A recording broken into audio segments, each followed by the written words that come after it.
Okay. Elliot, what time is it for you? It is 3 o'clock, 3 o'clock in the afternoon. 9 o'clock for you guys. Yeah.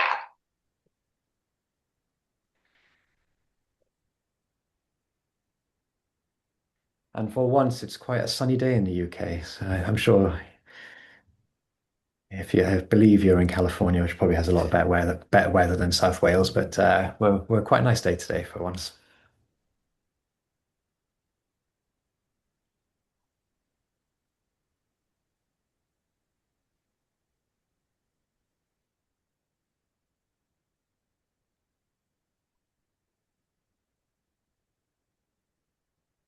Okay.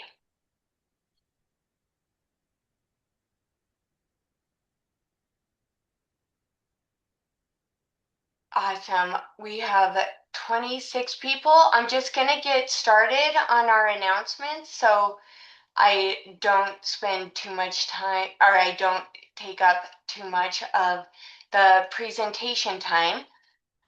First, my terrible joke. Did you hear about the chemist who was arrested after throwing sodium chloride? It was assault.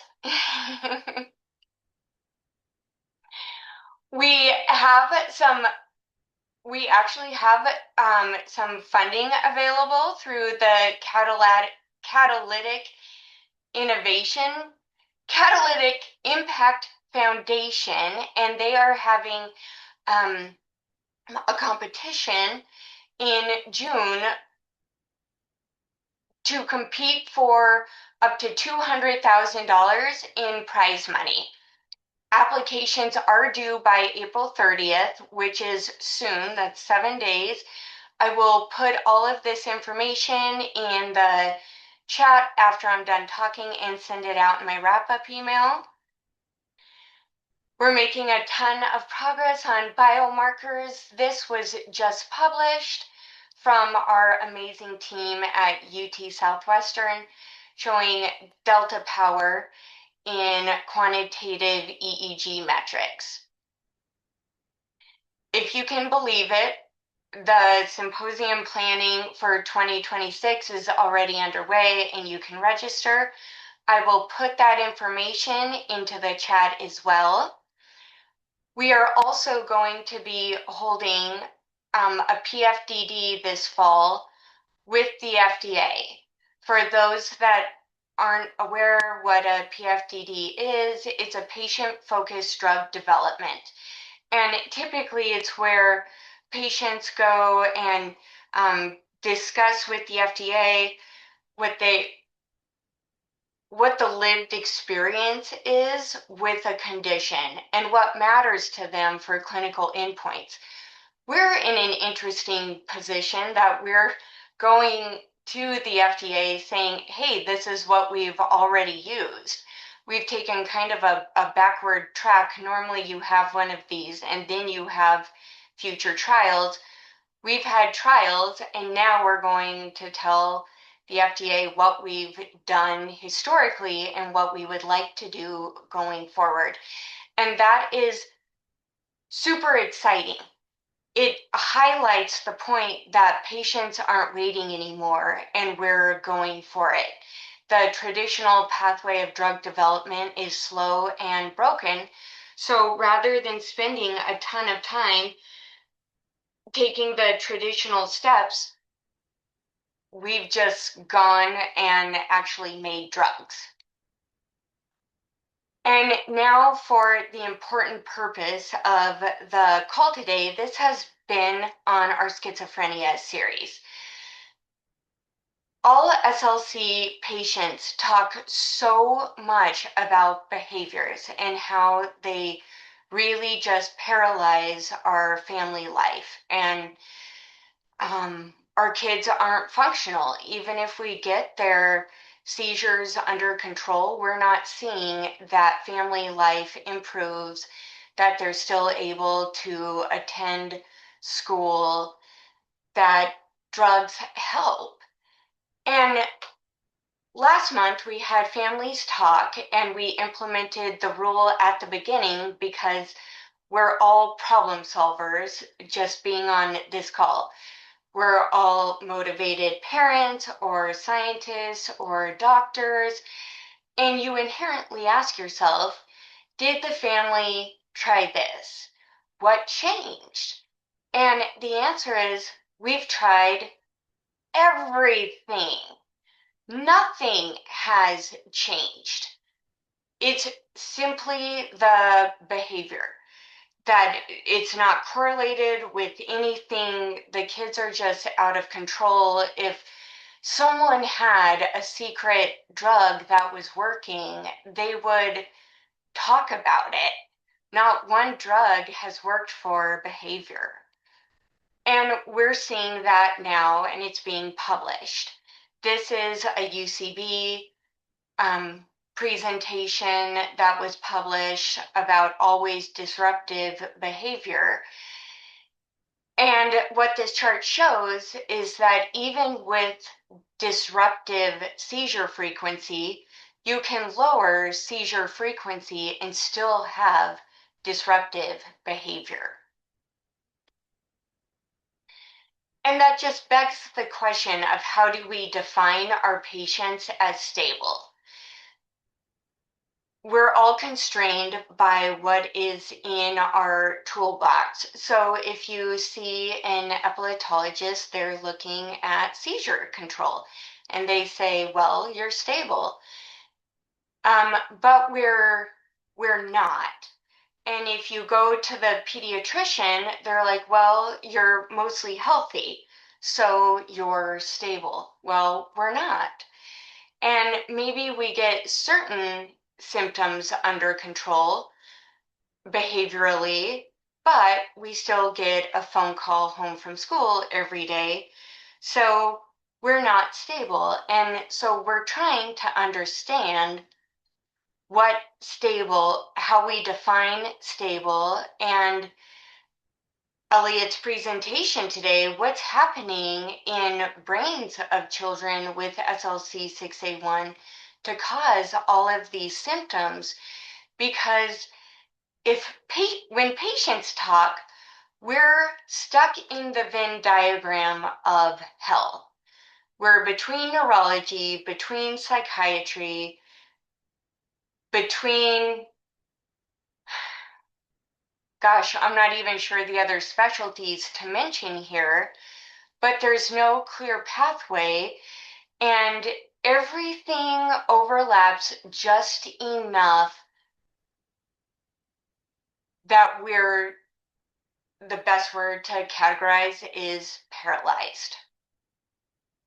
I think, okay, and this is simply disruptive behaviors by DEE. SLC6A1 was the most disruptive behavior.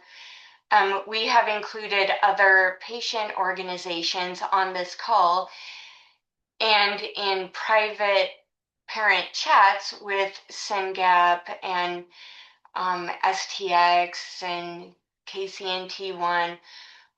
We lovingly say which of our kids is the worst behaved. And we'll give examples, and we're just like, wow, that is terrible. Parents are building padded rooms for their children, and I just want to highlight a SYNGAP family on the phone. Just this past month, they had to drop their son off at a residential home in Kansas, and they live in California. So they had to explain to their son, this is where you live now until you can come home. And we don't know if it's going to take 1 year or 2 years, but I can tell you in our private family chats that we were saying, like, this is so catastrophic for that family. And our hearts are just breaking. I had a call with SLC patients all in Israel to better understand how we can support them. Like, is there a disruption in medication? Is there what can we do? And they said that they have been locked up at home with their kids because schools are shut down right now. And they said, all things being equal, SLC6A1 is much harder to deal with than the bombings. Because the bombings, we have a process for that. Like, we know what to do, there are sirens. SLC6A1, we weren't expecting to be locked up with our kids all day, and we're not prepared to deal with the behaviors or do the OT and PT. Okay. And these slides were a little out of order. Yeah. Okay, so these are the typical slides. I just jumped right in today because I am so excited about this series, and I didn't want to waste any time because typically everybody knows me. If there's somebody new to the call, we will have introductions probably in June. And with that, I will hand things over to Elliott. Thank you so much, Amber. I will try and share my slides. Okay, I just stopped sharing. Give me 1 second.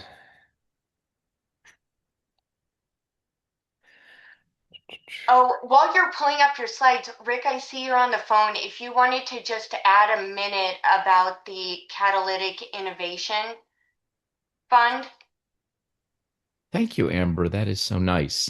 Um, my name is Rick Lipkin. I'm the founder of the Catalytic Impact Foundation, and uh, uh, we've created a Catalytic Innovation Prize for innovation in children's health. And for anyone who's interested in this, we're going to be giving out financial awards to companies. It's going to be an investment for early stage companies innovating in children's health with a special interest in rare disease. So all you have to do if you're interested in this is go to the website of the Catalytic Impact Foundation, cifimpact.org. I'll put it in the chat in a minute. And the deadline is April 30th. So anyone who's interested, just letting you know. Thanks so much, Amber. Of course. Okay. Shall I start the presentation then? I see it in PowerPoint. 1 second. How's that? Full screen. All good? Yep. Brilliant. Thank you so much. So hello everyone. Good morning, good afternoon, wherever you're calling in from. Um, and yeah, so before kicking off, I just want to say very quickly, thanks so much to Amber and Lindsay and other organizers that have invited us, one, to the community, which we've recently joined and very, very, very happy to be part of it, and also to present some of our research on SLC6A1 and schizophrenia today. I think it's a really important series of talks that Amber and others have put together. Of course, here today we're going to be talking about the scientific links between SLC6A1 and schizophrenia.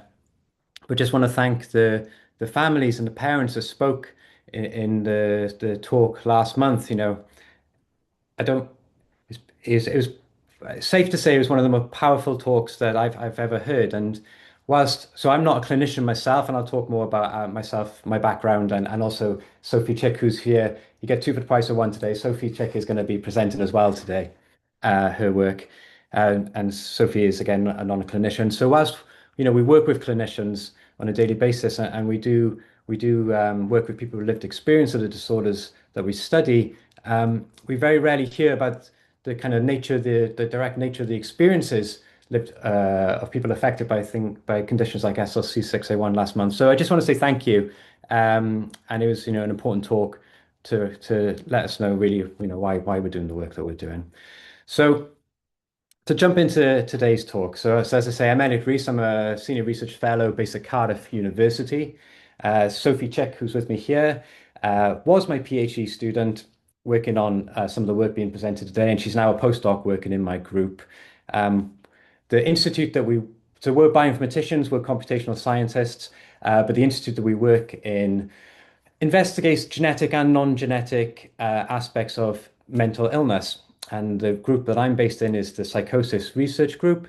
So we primarily work on the genetics of schizophrenia. So we have an interdisciplinary group of psychiatrists, psychologists, biologists like ourselves. But just to highlight that because we're not clinicians, we are gonna touch on aspects of the clinical aspects of schizophrenia today, but just briefly, and that's why I think it's really important that it's a series of talks, and that next month is going to be the clinician's view on SLC6A1 and the behavioral aspects of the disorder. Okay, so if I there we go. If I jump into the talk then itself. So we're going to split it into three different parts. I thought it'd be helpful to start by just giving a general overview of what our current understanding is of the genetics of schizophrenia, um, before moving on to the evidence linking SLC6A1 to the disorder itself. So I'm going to start by presenting some work that we published about 5 or 6 years ago that gave us the initial insights that there might be a link between SLC6A1 and schizophrenia.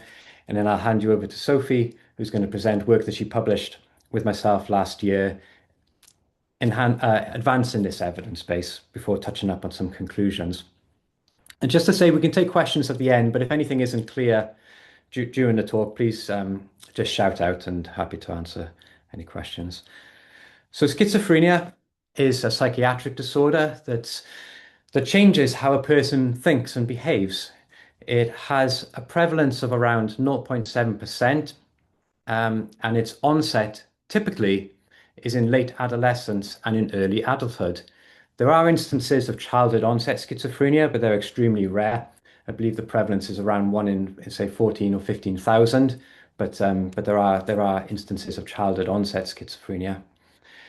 And the condition is associated with a highly variable clinical presentation. So the symptoms and the experiences of people with schizophrenia, they vary dramatically from person to person. As do the outcomes. Some people respond to treatment and they might never, require clinical services again, whereas others might have might be in and out of care across their lives once they've developed the condition. But whilst the symptoms vary greatly from person to person, there are some core features. So these are the positive and the negative symptoms. Now, these, of course, aren't good or bad symptoms. They describe a collection of symptoms. So, for example, the positive symptoms, these are those in which people experience something in addition to reality. So, for example, the hallucinations, the delusions.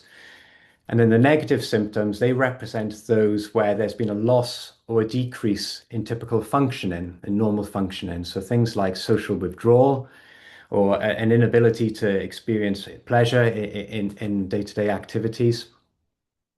Cognitive impairment is another core feature of the condition. So not everybody with schizophrenia has impairments in their cognitive functioning, but it is more common in people with schizophrenia compared to those without the disorder.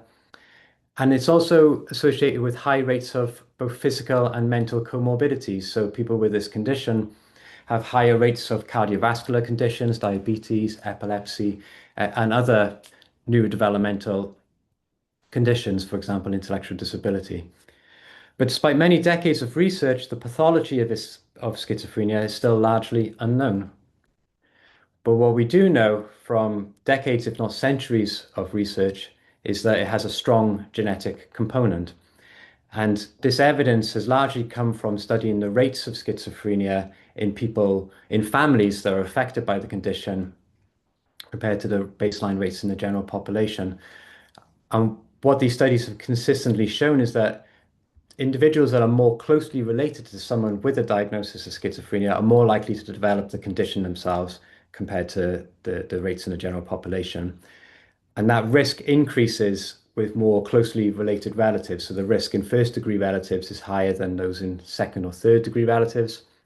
And you also see higher risks, higher concordance rates, for example, in identical twins compared to non-identical twins.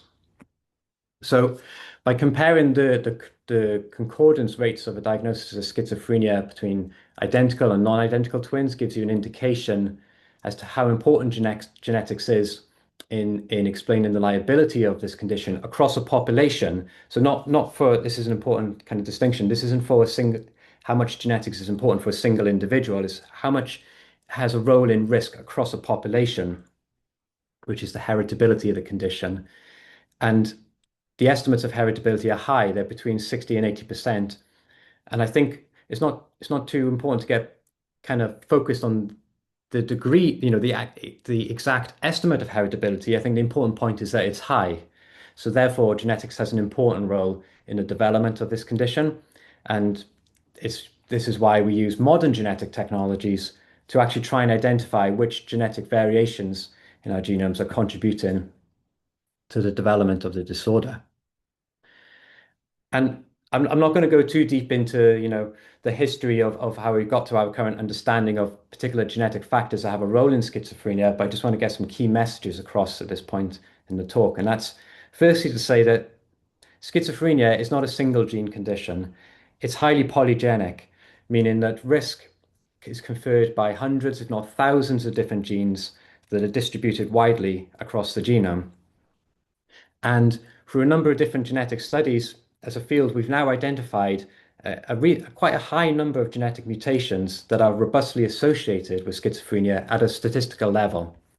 So we know that there's different classes of mutation, and these mutations, or these genetic variants, they span the kind of frequency at which you observe these mutations in the population. So we know that there's a large number of common mutations, so mutations that are found in greater than 10% of the population that have a role in increasing risk of schizophrenia. The risk that these common mutations confer individually is tiny. They only confer tiny amounts of an increase in risk. But there's many different common genetic variants that contribute to schizophrenia. So collectively, if someone carries a large number of those common genetic variants, then they might be at, slightly more elevated risks. But individually, those common variants confer small amounts of risk. We also know of a number of rare mutations in the population that have slightly higher risks for schizophrenia. And this is where my research is focusing on, really, is the identification of these rare mutations that have higher effect sizes for the development of schizophrenia.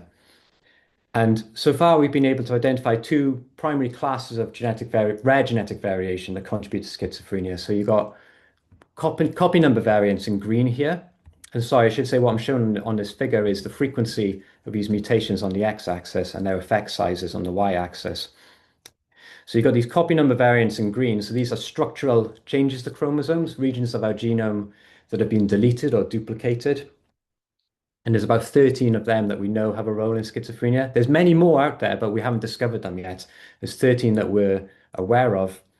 And then in yellow, we've got individual genes where we have rare coding variants in those genes that have a role in schizophrenia. And because my talk today is going to focus mainly on rare coding variants, I'm just going to give a little bit more background into what we're talking about here. So these are genetic variants that impact an individual gene, and they come in two different kind of primary classes. So we've got single nucleotide changes. I understand many people in the talk today would be aware of this, but I thought it would be worth highlighting just in case. You've got these single nucleotide changes. So for example, where T mutates to a C. And then we've also got instances where a small number of nucleotides have been inserted into the coding region or removed from the coding region. These are called indels. And we tend to discover these using technology called next generation sequencing. And then these types of rare coding variants, in our studies, we break them down into two different classes of mutation that have, on average, slightly different functional effects on the protein. So we have what we call protein truncating variants, and these are mutations that shorten the protein. They produce a shortened, often non-functional copy of the protein that they affect. And on average, not always, but on average, these are one of the more kind of damaging forms of genetic variation in terms of that protein's function. Not always, but on average. And then we got another class of mutation, missense variation, which don't produce shortened non-functional proteins, but they change the protein structure. So they change an amino acid within the protein structure, potentially altering its function. So from a bioinformatics side, it's harder to predict which of these missense variants are likely to have damaging effects on the protein, because many of them might be benign and not have any dramatic effects on the protein, and have any kind of fitness effects. But some of them will have obviously dramatic fitness effects. And without further functional data, it's harder to predict which of these are more damaging than others. So so that's a summary of the kind of genetics of schizophrenia in general that we've identified to date. And then I just want to kind of highlight again an important aspect of our understanding of the genetics of schizophrenia, and that these genetic risk factors, they're complex. And what I mean by that in one instance is that they're not just genetic factors for schizophrenia. They have shared effects on many other psychiatric and non-psychiatric conditions. So just as an example, those 13 copy number variants that I spoke about that have a role in schizophrenia, all of them have been identified as risk factors for early onset neurodevelopmental disorders like intellectual disability. So there's not a one-to-one mapping of these genetic variants on one particular psychiatric outcome. And in fact, people that carry one of these copy number variants are more likely to develop developmental delay or intellectual disability than schizophrenia.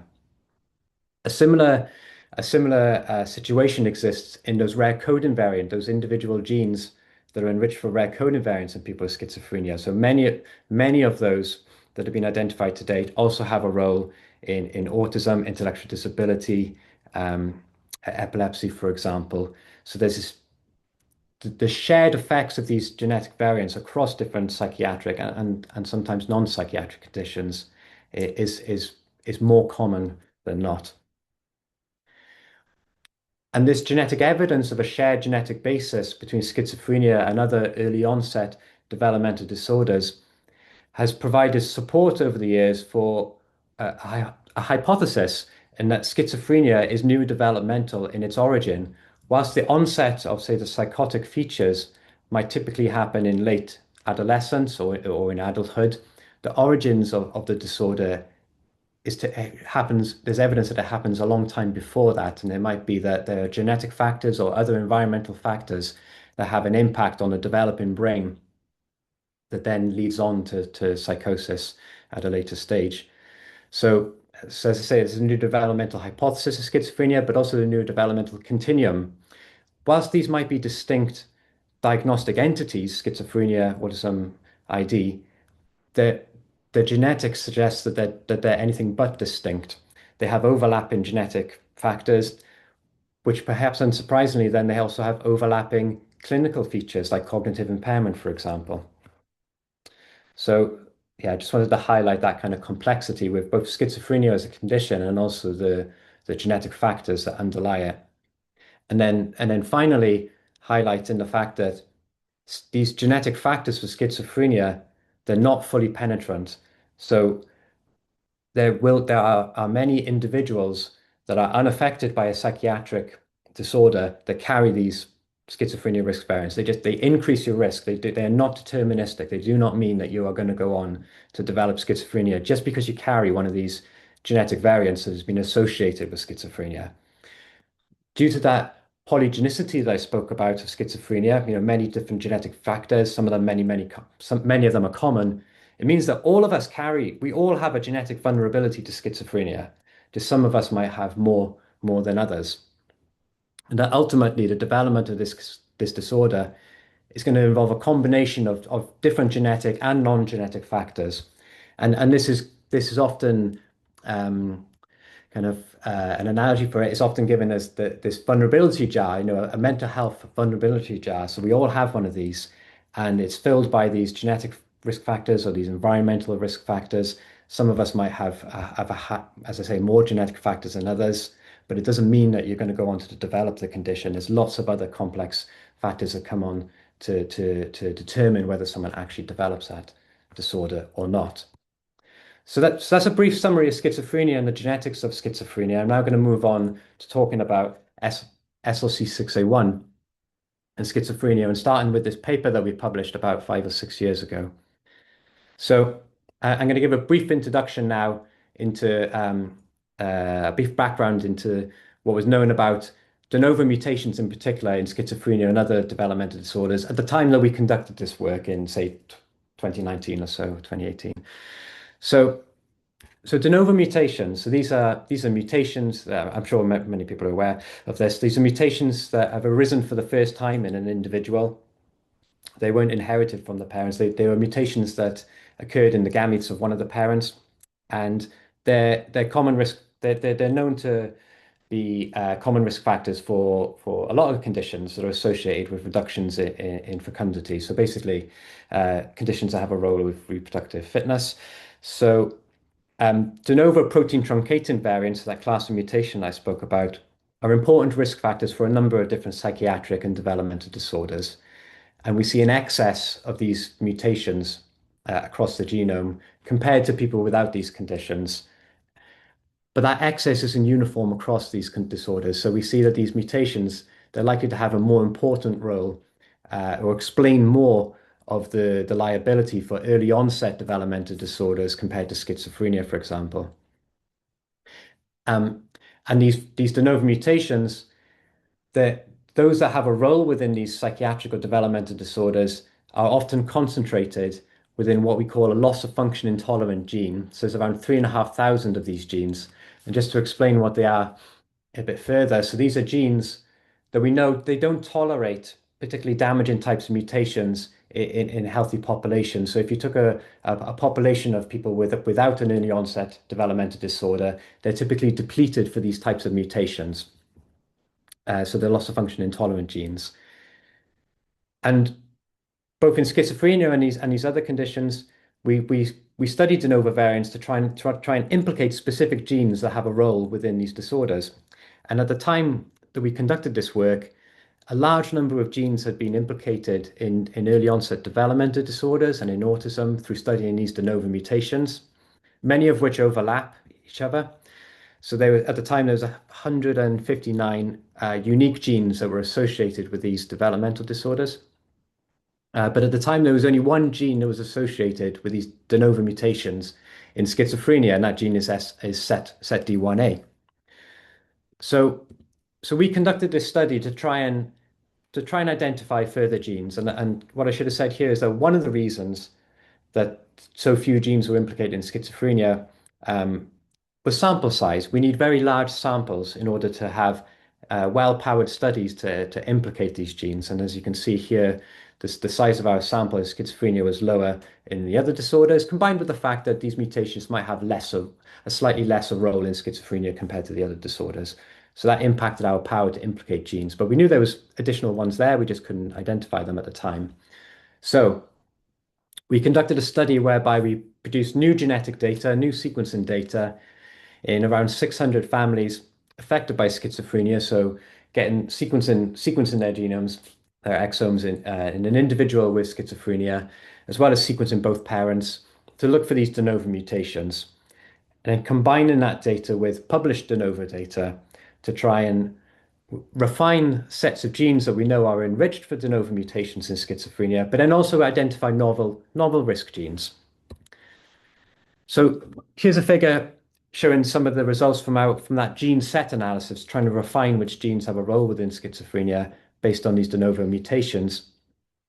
So what I'm showing here on the x-axis is the enrichment of these de novo mutations compared to the baseline expectations. So anything greater than the dashed line indicates that we're seeing more mutations than expected by chance.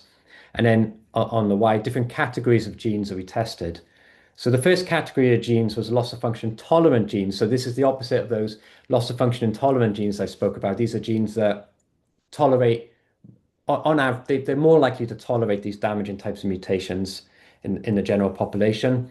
And we use this as a negative control. We don't expect to see an excess here. And this is what we observed. So this is a control just to let us know that our data is high quality and that the methods that we're using to test for enrichment are suitable. Then when we looked at the loss function intolerant genes, this is 3,500 genes roughly, we saw that there was an excess of these de novo mutations in people with schizophrenia compared to what was expected by chance, significant excess. And then we also looked at those 159 genes that have been implicated in early onset neurodevelopmental disorders, testing them as a set. So not looking at any individual gene, testing, saying, asking the question, do we see more de novo mutations across all 159 genes than expected by chance? And the answer was yes, we do. So again, this ties into what I spoke about earlier on about there being a shared genetic basis across these conditions. And in fact, what we found is that excess of mutations in these known neurodevelopmental disorder genes was significantly greater than the excess that we observed in the loss of function tolerant genes. So just highlighting that the importance of this genetic overlap between these conditions is not something that was observed by chance. There's strong evidence that these NDD genes have an important role not in everyone, in some individuals with schizophrenia. So we then moved on to try and identify individual genes because this will give us insights into the biology of schizophrenia. And in this study, which was of around 3,500 or so individuals with schizophrenia, we didn't find any gene to be enriched for these types of mutations after correcting for multiple testing. So what this figure shows is that each spot in this figure is a gene that we tested, the chromosome that it was found on the bottom. And then on the y-axis here, it's just this statistical evidence for whether we see an excess of de novo mutations in this gene. And after statistical correction of all the different genes tested, basically we didn't have strong enough statistical evidence for any individual gene to say, okay, we see an excess of these mutations greater than that expected by chance. So that was disappointing at the time, but it was a limitation of the size of our study, of the power that we had. But what we then moved on to do was to look at individually at these 159 neurodevelopmental disorder risk genes that we showed as a group had an excess of de novo mutations in schizophrenia because there was a higher prior hypothesis that they would likely, some of them are likely to have a role within schizophrenia. So there's less multiple testing happening at this level of the experiment. And what we found was that one gene did surpass our correction for multiple testing in this more exploratory analysis, and that gene was SLC6A1. So what we found in this analysis was that the association with schizophrenia was being driven by missense mutations. So we observed 3 mutations in this sample, which is a small number, but it was significantly more than what we expected to observe in this sample. So highlighting at this stage suggestive evidence that this gene has a role in schizophrenia, and I stress suggestive because it wasn't found in that analysis I showed in the previous slide after genome-wide correction. It was an exploratory analysis looking at these known neurodevelopmental disorder genes.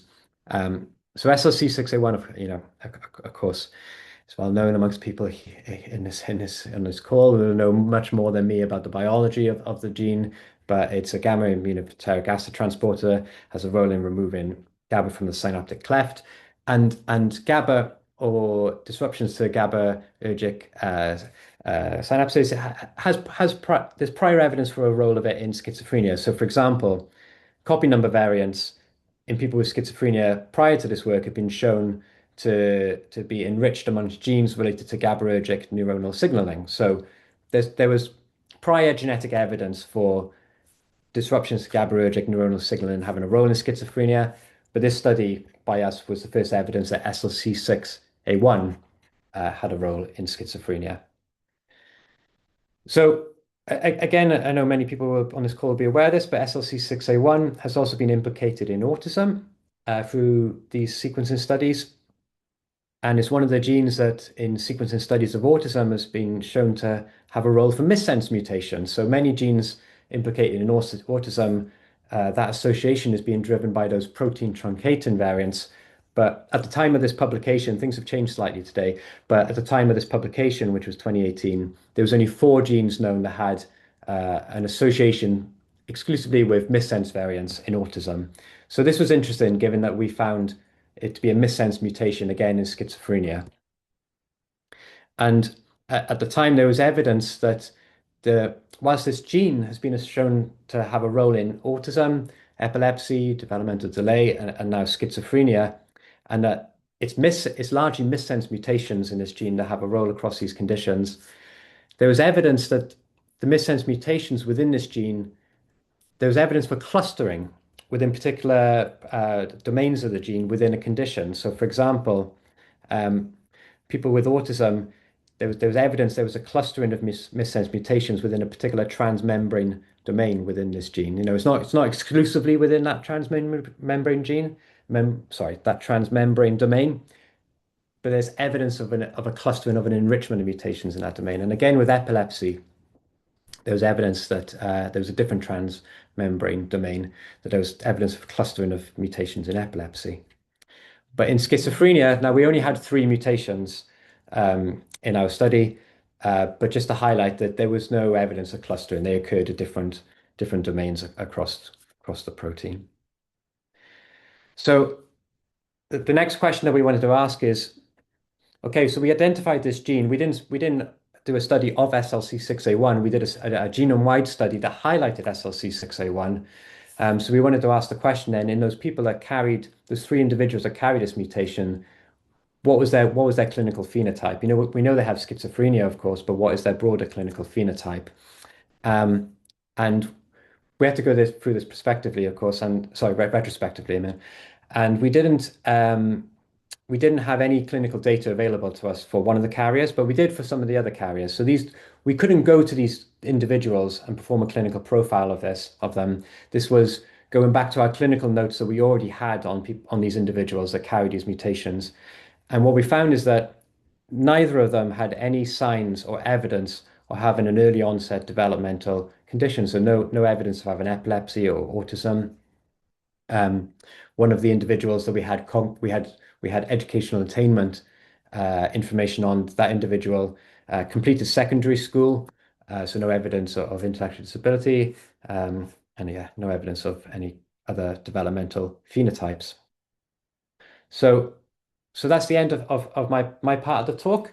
So in summary, a genetic study having suggestive early evidence for a role of schizophrenia in SLC6A1. I'm now going to hand you over to Sophie, who, with myself, led a lot of the work for the paper that we published last year, providing further evidence for a role of SLC6A1 and schizophrenia.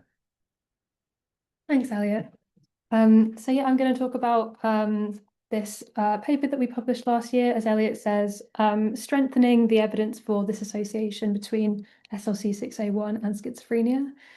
So this builds on the previous study that Elliott spoke about by essentially carrying out the same type of analysis in a much larger sample. This is part of a wider, large-scale collaborative effort to pool samples in schizophrenia with an aim to implicate genes which increase risk of schizophrenia. So I'll start by talking about the rationale behind this collaborative effort before moving on to talk about the study itself, its identification of SLC6A1 as a schizophrenia risk gene, and the implications of that finding. So as Elliott already spoke about, schizophrenia is a highly polygenic disorder with contributions from many genes. And one of the major aims of schizophrenia research is to start to identify these risk genes, a goal that's also referred to as gene discovery. Gene discovery is important because it has the ability to give us insights into the causes of schizophrenia. It can enable us to identify specific biological components that are disrupted in schizophrenia and in turn to piece together mechanisms underlying it, with the hope that this may in future enable us to develop more comprehensive treatments that can address currently treatment-resistant populations in schizophrenia and resolve a wider range of symptoms. However, as we've already seen, implicating individual genes is challenging. In the previous study Elliott spoke about, where 3,444 family trios were analysed, looking for genes carrying an excess of de novo variants, these newly derived variants, no gene was detected to have a significant excess of these variants above the expected rate.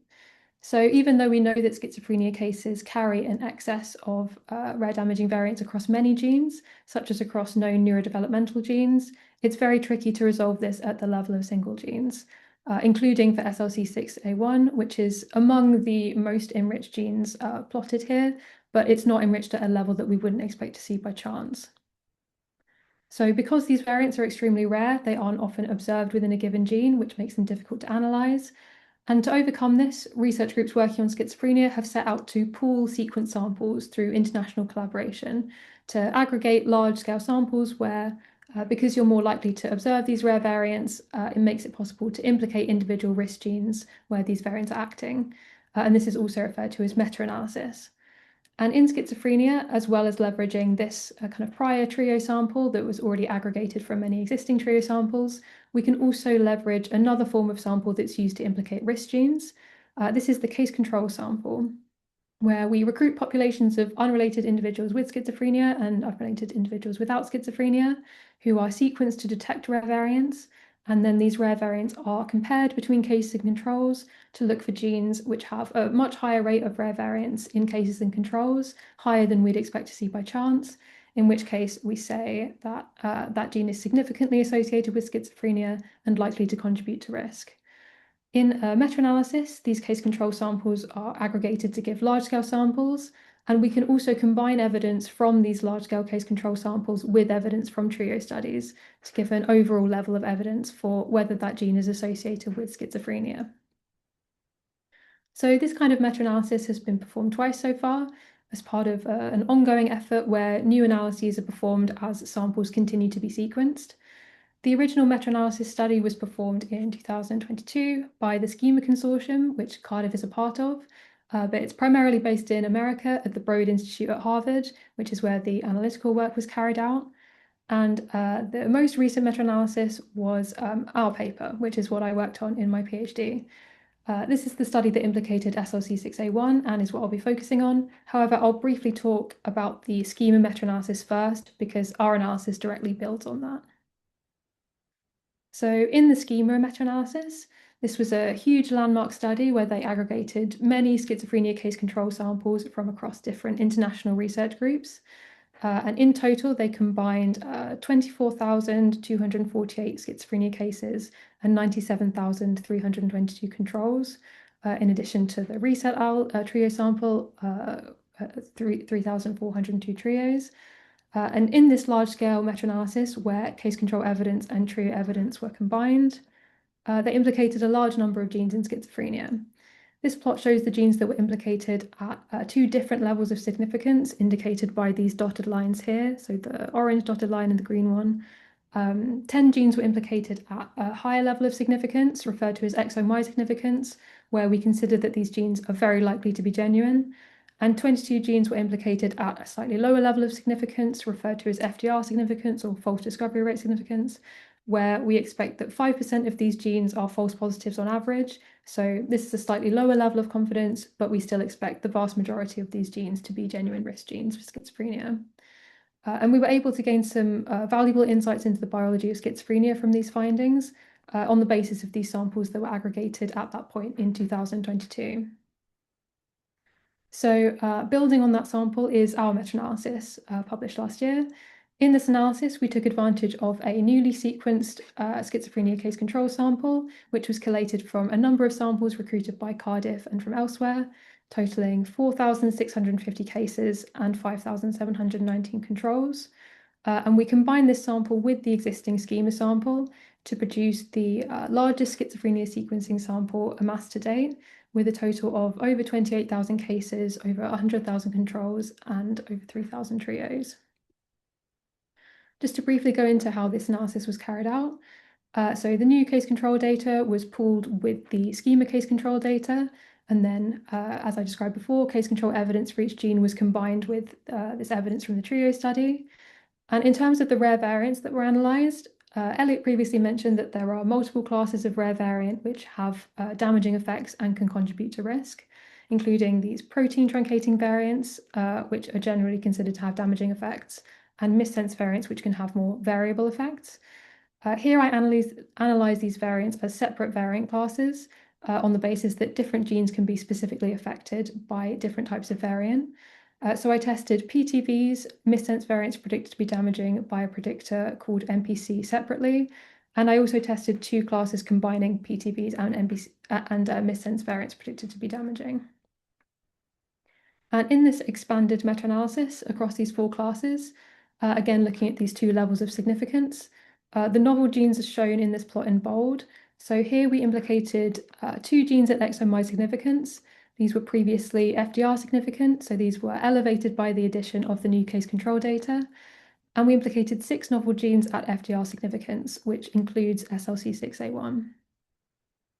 These genes are also shown here. So as you can see, SLC6A1 is just below the exome Y significant threshold. This threshold was 1.6 times 10 to the minus 6. So you can see that SLC6A1 only very narrowly missed out on criteria for this higher level of confidence. And the class of variants that's associated with schizophrenia in SLC6A1 is missense variants predicted to be damaging. So it's one of 2 genes in this analysis where the association is driven by this form of variant. And if we break down this association with schizophrenia a little bit more, as Elliott mentioned in the original trio sample, de novo variants were observed in 3 individuals, and the expected number of variants was 0.07. So this was a much higher rate than expected. And in the case control sample, 18 variants were observed in schizophrenia cases and 21 in controls. So taking into account the total number of each, the total number of cases and controls, there's around 3 times as many variants in cases than in controls. So there's evidence being contributed from both the trio sample and from the case control sample. And using these numbers, we can estimate a measure called penetrance. So as Elliott already touched on, this is the proportion of carriers who develop the disease. And we estimate this at around 2%.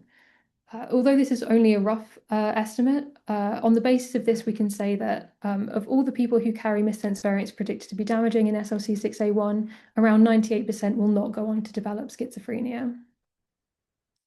This may seem like a very low proportion, but it's important to bear in mind the complexity of schizophrenia. It has contributions from many different forms of liability. In addition to rare variants, there's common genetic variants and environmental factors. So rare variants are not the only factor.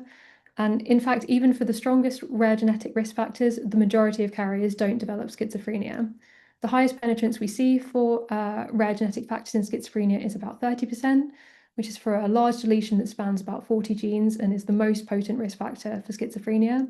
And 70% of carriers of that variant will not develop schizophrenia. So although we see this association between missense variants in SLC6A1 and schizophrenia, it doesn't mean that carriers will go on to develop schizophrenia. The increase in risk is modest, and the penetrance of schizophrenia among carriers remains very low. However, something that's important to bear in mind is that these estimates are based on schizophrenia cohorts rather than SLC6A1 related disorder cohorts. But this has been investigated by a study published by a group in Denmark, Johannessen et al., which we noticed also includes authors from the SLC6A1 Connect group, which we thought was very cool. In this study, they conducted a phenotypic characterization of specifically adults with SLC6A1 related disorders, which is important because the onset of schizophrenia is in early adulthood, so studies conducted before then will probably underestimate rates of schizophrenia. And in this study, they found that of the 15 adults that were included, including 5 adults over the age of 25, which is around the average age of onset of schizophrenia, none reported symptoms of schizophrenia. So this is a very small sample and the evidence is quite limited, but it does align with the low penetrance estimated in our schizophrenia sample, although a larger sample size would be needed to draw a firm conclusion. And lastly, in terms of what the implications of this finding are for schizophrenia. So I don't have a background in neurobiology or neuroscience, but this is what I understand from background reading about the function of GAT1. So as I'm sure has been presented on many times, SLC6A1 encodes GAT1, a transporter for GABA, which is released by inhibitory neurons to decrease the firing of downstream neurons. GAT1 reuptakes GABA from the synaptic cleft after release, so it's important for proper inhibitory signaling. And the effect of losing GAT1 based on mouse studies where GAT1 is deleted is less GABA is removed from the synapse, so it continues to bind to downstream GABA receptors here and leads to greater tonic inhibition, making it more difficult for downstream neurons to fire. It also leads to decreased GABA release from the upstream cell as a result of continuing to bind to GABA receptors on that cell, reducing inhibitory signaling and leading to lower phasic inhibition. And this fits into other evidence for a role of disrupted inhibitory signaling in schizophrenia. There are many changes that are consistently observed in inhibitory neurons in individuals with schizophrenia that are kind of taken as evidence that inhibitory signaling is disrupted in schizophrenia. These include loss of GAT1 expression, supporting a potential role of GAT1 in schizophrenia, So overall, implication of SLC6A1 contributes to existing evidence in schizophrenia for altered inhibitory signaling, which is also sometimes referred to as the GABA hypothesis of schizophrenia. So in summary, SLC6A1 damaging missense variants are associated with schizophrenia. However, they're associated with a modest increase in risk, and a very small proportion of carriers would be expected to develop schizophrenia. This genetic association with SLC6A1 contributes to and aligns with existing evidence from other studies implicating GABAergic neurons in schizophrenia. However, the specific mechanisms by which SLC6A1 mutations contribute to schizophrenia risk is yet to be elucidated. And in terms of possible future directions for the field, it's important to bear in mind that further genetic evidence is required before we can be sure of this association between SLC6A1 and schizophrenia. Ideally, we would want to implicate SLC6A1 at exome-wide significance to be confident of its association with schizophrenia, and this would require further meta-analysis of samples. Another future direction would be more detailed clinical assessments of carriers of these mutations, as current phenotypic characterization may be incomplete and may have missed phenotypes. As I mentioned previously, larger studies of individuals with SLC6A1 related disorders might give us more insight into the rates of schizophrenia experienced by carriers of SLC6A1 mutations. And just to mention here, we would be more than open to collaborating on projects to potentially extend our findings, as we're very interested in further understanding the link between schizophrenia and SLC6A1. And we have to acknowledge our research group, the psychosis group, our funders, MRC, UKRI, Mental Health Research UK, and the Fielder Charitable Trust, and the study participants and their families. And thank you so much for listening, and we'll take questions. Sure. I think Lindsay is going to help me out because I think we're going to run over and I have another call. Go ahead, Lindsay. Go for it. Yeah. If there are any questions, please come off mic and ask. I see we have a hand up. I don't see the name associated with Yeah, hi. It's Martin Perfect. Armstrong. It's from UCB. It was a great talk. Thanks very much. It's really interesting. And I have a couple of questions. I think maybe first relating to Elliott's part of the talk, and who's talking about none of the genes reaching kind of genome-wide significance level when you'd correct for multiple testings. Have you collapsed those genes onto pathways and done a pathway level analysis? So you're reducing the number of features and looking at the impact size and identifying pathways rather than individual genes? So yeah, so thank you very much for the question. So not in that study, but we have in lots of other genetic studies that we've conducted. That one was specifically looking at really trying, other than the initial gene sets, which are different to I think what you're talking about with pathways, the loss of function tolerant genes and the NDD genes. Other than that, we didn't do any pathway analysis in that study. But lots of work from my group and also the other groups at Cardiff and beyond have run pathway analyses. And what they tend to show, I mean, given the polygenicity of schizophrenia, if something has a role in the brain, there's strong evidence that it's also had genetic enrichment within it. Genes highly expressed in neurons in general show enrichment for rare and common genetic variants in schizophrenia. Off